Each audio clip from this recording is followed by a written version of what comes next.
Hi. You got a second? Okay.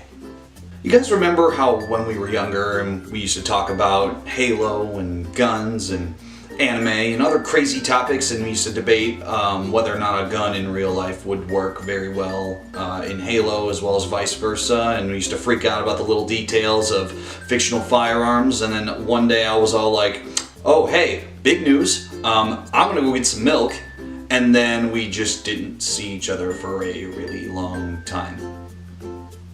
Can we talk about that for a second? Great. Because I realized that was kind of abrupt, and I just one day got lost in the milk aisle, which was really challenging, by the way, but also great because I did get to use my mind and figure out where the milk was in the local grocery store. And then look at you and all you've done and accomplished during that time, and the fact that you guys are still with me is kind of amazing, right?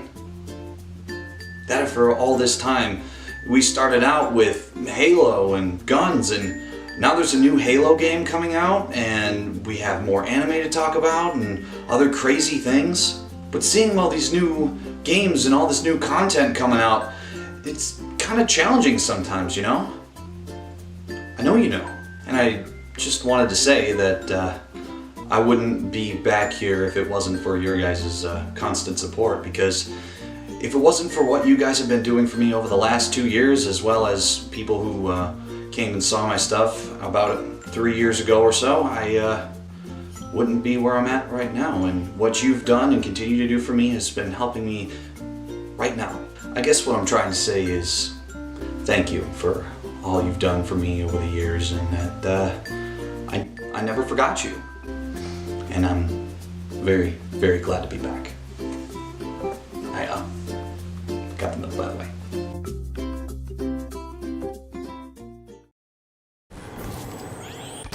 So guys, new Halo game and a new firearm I could really poorly analyze. Quick disclaimer, just in case it wasn't already painfully obvious, I am not a firearm expert, and nor do I claim to be one. The only reason I say that is I might end up getting a couple things wrong despite my best efforts to research things before I make videos about them.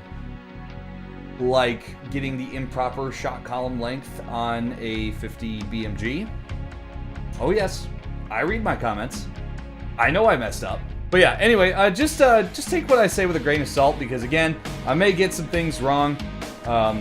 Despite my best efforts, I am only human, so hopefully we can all just have fun and nerd out about fictional firearms together. So, the VK78 Commando is Halo Infinite's new battle rifle, which kind of takes a weird in-between spot between the close-range MA40 and the longer-range BR75. Since the Commando is actually a really new gun to Halo, obviously at the time of recording this video, Halo Infinite is not currently out. The details on it are pretty scarce, so bear with me a little bit while I try to speculate and also make do with the little bit of lore I do have. VK78 Commando was developed sometime before 2495 by Vicara GmbH. The designation VK78 is derived from the manufacturer's name followed by a 78. I assume this refers to the year the rifle was developed, presumably 2478, kind of like how the 47 in AK-47 refers to 1947, which was the year the rifle was developed. But again, sparse details on that don't exactly confirm anything, so jury's still out on that one. The VK78 was first adopted by the Colonial Military Administration in 2495, replacing its previous rifle, the HMG-38. They were employed by the CMA for use against more grounded enemies such as insurrectionists, pirates, and general criminals throughout the colonies. And sometime in between then and 2559, the VK was issued to the UNSC for use against the banished forces during the Battle of Installation 07, which for those who don't know is Zeta Halo, which is the Halo we're supposed to be battling on in Halo Infinite. You already know this. During this time, it filled the role of a medium-range battle rifle employing a 2x recon optic, compatible with the SmartLink trademark system. I would also like to note that due to the Picatinny rails on the top and sides, it is actually a very modular firearm as well, kind of similar to the MA40, so its general use case can actually be quite varied. The VK78 features a 20-round box mag firing the Cal 6.5mm cartridge. So, the lack of details on this actually kind of hinders my ability to go off this as far as making a fair analysis. I don't actually have any idea about shot column length. I don't even get like a full designation of what the 6.5mm round even is. It could be a 6.5mm Grendel, it could be a 6.5 Creedmoor. So we're going to start getting into speculation territory here. So after taking some time to study the case ejection animations for the VK78, which by the way took a lot longer than it reasonably should have, I actually forgot that Sony Vegas has a little screenshot button. So I spent time on YouTube trying to just pause it at the right time. It's been a little bit. So from what I could see, the overall length of the shot column seems to be longer and definitely has a shorter shoulder than the 6.5 Creedmoor or the 6.5 Grendel, which, for those who don't know, are actually some of the most common and well-respected 6.5mm rounds on the market. But in order to spare you from boring research that I conducted after a couple Google searches and diving into shooting forums, I'm going to take a quick guess and say that the VK78 fires around fairly similar to the modern 264 Win Mag. Or, for those of you who don't prefer the McDonald's per football field way of measuring things, commies. That's a 6.5 by 64mm. This time I did my fact checking. I checked multiple websites on my Google search, thank you. Now, the 264 Win Mag was initially released in 1959 by Winchester Repeating Arms. It was first chambered by the Winchester Model 70, a popular hunting rifle intended for use of hunting games at long ranges in the western United States area. So, needless to say, military application of this round is basically non-existent, considering it's very rarely used in hunting rifles anymore in favor of 7mm cartridges. But would it actually work as a military round? I'm gonna spare you some time here and just say no, it would not. Many of the longer 6.5 ammunition types, such as the 26 Nosler, 6.5-06, and you guessed it, the 264 Win Mag, tend to falter by causing barrel degradation. Basically, the cartridge, having so much powder compared to the projectile, can cause a lot of heat buildup, which can erode barrel throats. This is especially apparent with rapid fire, or even worse yet, full automatic fire.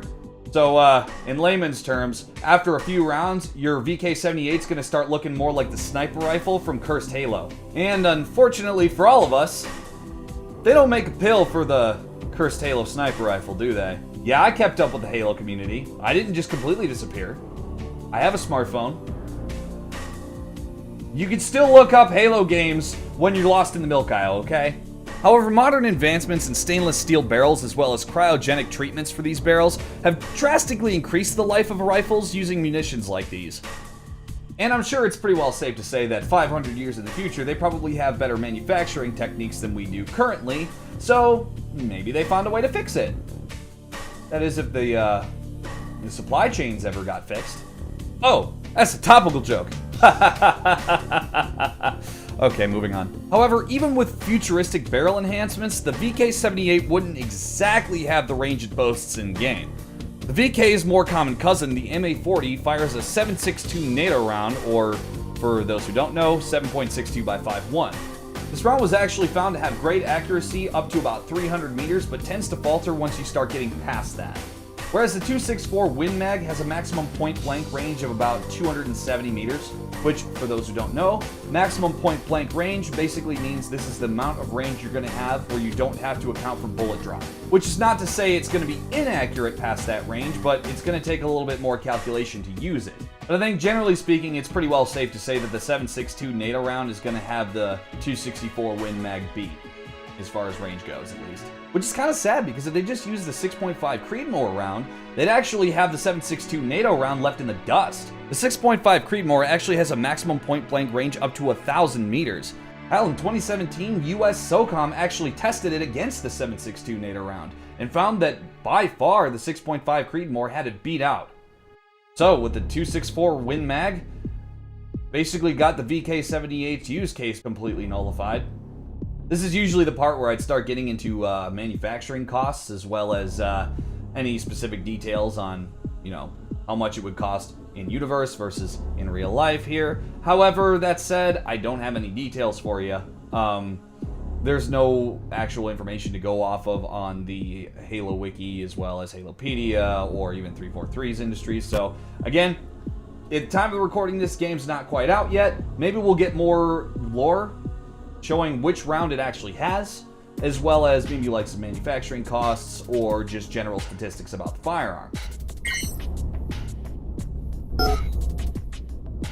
But all in all, I'd say the VK78 sports a hell of a lot more ergonomic and more comfortable design than its bullpup cousins such as the BR75 or the MA series rifles.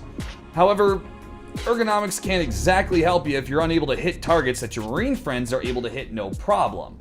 Couple that with potential barrel degradation, extra materials needing to be used for the manufacturing to prevent that, and the general inaccessibility of the round modern day. The VK78 just kind of falls apart when you start looking into its finer speculatory details. That is until, yet again, 343 decides to retcon some of the details on it and give me some more information. So I think it's pretty safe to say for right now, I'm just going to give this the needs more research stamp. Because again, I think all it would take to actually change my opinion on the thing is to just change 264 Win Mag to 6.5 Creedmoor, and you'd have a fucking incredible gun. So, I think that just about does it for this video. Anyways, I would actually like to reiterate what I said in the intro. I really do thank you guys for sticking with me this entire time. You guys' support has been nothing short of amazing. I really do appreciate you guys. I have been reading comments. Again, I did kind of like lead the channel for about 2 years. So I have been going through the last few days and been reading comments. I'll try to respond to as many as I can. But yeah, I think all in all, thank you guys so much for being here. Thanks so much for watching the video. And it feels good to be back. And I think I'll just, for now, catch you guys in the next video.